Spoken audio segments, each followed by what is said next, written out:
पौष माह में रविवार का दिन जब आता है तो इस दिन एक कथा सुनने का विधान है। एक साहूकार था, उसका कोई बच्चा नहीं था। एक दिन सवेरे वो बाहर गया तो देखता है किसान खेत में दाना डालने जा रहा है। साहूकार के मिलते ही वो वापस लौट गया और बोलता गया, आज तो शगुन अच्छा नहीं हुआ। किसान की बात साहूकार ने सुन ली और उसका मुंह उतर गया। उदास मन से जब वो घर आया तो उसकी पत्नी ने उदासी का कारण पूछा, आज क्या बात है? साहूकार ने सारी बातें बताई तो पत्नी बोली, आज चिड़िया आई तो वे भी बोली, बच्चे नहीं यहाँ तो यहाँ दाना कहाँ से मिलेगा, और कहकर उड़ गई। अब साहूकार को क्रोध हो आया। उसी दिन सूरज भगवान की आराधना करने लगा। उसी दिन से साहूकार 12 वर्ष बीत गए। राणा दे जी ने सूरज भगवान से कहा, यह इतने मन से आपकी आराधना करता है, इनकी पुकार सुन लो जी। सूर्य भगवान ने उसके सामने प्रकट हुए और कहा, तेरे भाग्य में संतान नहीं है, पर मेरे आशीर्वाद से एक कन्या होगी। 9वें महीने एक कन्या ने उसके घर में जन्म लिया। कन्या जब हंसती तो उसके मुख से हीरे मोती गिरते। मालिश वाली आती, हीरे मोती ले जाती। 1 माह के बाद मालिश वाली का आना बंद कर दिया तो उसकी माँ को हीरे मोती मिलने लगे। उसके घर में बहुत धन दौलत हो गई। उसके पिता ने सोचा, लड़की बड़ी हो गई, उसकी शादी कर देते हैं। उसकी माँ ने कहा, मेरे उठते ही इसका मुंह देखने का नियम है, क्यों नहीं हम घर जवाई रख लेते हैं। एक गरीब लड़का ढूंढा और उसकी शादी करवा दी। शादी के बाद रोज सुबह उसकी माँ उसको उठाने जाती तो लड़के को बुरा लगता, तो लड़की ने प्यार से समझा दिया कि माँ के मेरा मुंह देखने का नियम है। एक दिन जवाई ने लड़की को उठा दिया और देखा कि हीरे मोती उसके मुंह से गिर रहे हैं। उसने उठा लिया। लड़की की माँ आई तो समझ गई कि जवाई को पता चल गया है।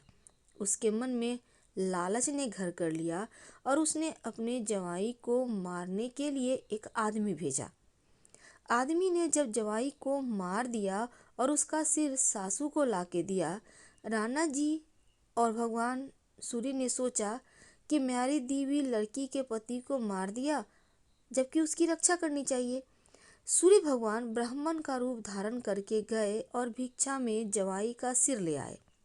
अंग जोड़कर अमृत छिड़क दिया और उसका पति जीवित हो गया। लड़की के पौष रविवार व्रत करने का नियम था।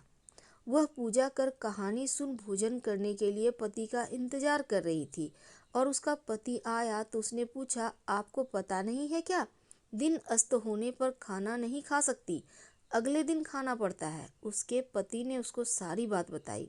बेटी बोली, अब हम यहाँ नहीं रहेंगे। सास ने बहुत पश्चाताप किया, पर बेटी अपने पति के साथ ससुराल में सुखपूर्वक रहने लगी। उसके घर में सुख समृद्धि आ गई। हे सूरज भगवान, जैसी बेटी पर कृपा करी वैसी सब पर करना। उसने अपने परिवार पुत्र पौत्र के साथ जीवन यापन कर अंत में सूर्य लोक में स्थान प्राप्त किया। तो रविवार, पौष में जब रविवार का दिन आता है तो इस दिन बिना नमक का भोजन करना चाहिए। सूर्य भगवान की आराधना करें। दिन में 3 बार सूर्य भगवान को अर्घ्य दें। छाछ इस दिन नहीं बनाना चाहिए। महिलाओं को सिर नहीं धोना चाहिए, तेल नहीं खाना चाहिए, ब्लू यानी नीले रंग के वस्त्र नहीं पहनना चाहिए और पूजा करके कहानी जरूर सुनना चाहिए। पौष मास रविवार का व्रत करने से भगवान सूर्य को आसानी से आप प्रसन्न कर सकते हैं।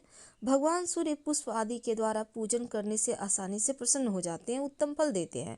लेकिन जब आप रविवार का पौष महीने में व्रत रखते हैं, भगवान सूर्य की आराधना करते हैं, तो संतान आज्ञाकारी होती है, माता पिता से स्नेह करने वाली होती है और संतान का तेज सूर्य के समान बढ़ता जाता है। प्रभाव, सम्मान, समाज में प्रतिष्ठा बढ़ता चला जाता है। पौष माह रविवार मल मास के महीने में 1 माह तक जो भी रविवार रहता है उसको कहते हैं। और पौष रविवार, ये पौष मास का आरंभ हो रहा है। समस्त शुभ कार्य यहाँ से वर्जित हो जाएंगे और इसमें इष्ट देव की आराधना खूब करें, दान पुण्य करें। इस महीने में किए गए दान पुण्य अधिक फल देते हैं। मलमास में शुभ कार्य नहीं करना चाहिए, जैसे यज्ञ, तीर्थ यात्रा, देव मूर्ति स्थापना, प्राण प्रतिष्ठा, यज्ञ, पवित्र संस्कार, विवाह, गृह प्रवेश, वास्तु पूजा, कोई भी मांगलिक कार्य नहीं करना चाहिए। इस मास में प्रतिदिन घर की महिलाओं को सुबह स्नान वगैरह से निवृत्त होकर भगवत गीता का पाठ करना चाहिए। सारे दुख कष्ट दूर हो जाते हैं। भगवान विष्णु की कृपा से आप और आपका परिवार पर बनी रहती है। अखंड सौभाग्य का वरदान मिलता है। इस महीने भगवान श्री हरि विष्णु की भी पूजा की जाती है। उनका मंत्र, आप कोई भी एक मंत्र जप कर सकते हैं। ओम नारायणाय विद्महे वासुदेवाय धीमहि तन्नो विष्णु प्रचोदयात्। दूसरा मंत्र है श्री कृष्ण गोविंद हरे मुरारे, हे नाथ नारायण वासुदेवा। या फिर ओम ब्रिंग बृहस्पते नमः का भी जप कर सकते हैं। आप विष्णु भगवान का नाम भी मंत्र है, कृष्ण भगवान का आप कृष्ण कृष्ण शब्द जप कर सकते हैं। हम आपसे विदा लेते हैं। पसंद आए तो लाइक कर, सब्सक्राइब करें, शेयर करें, कमेंट करें। धन्यवाद।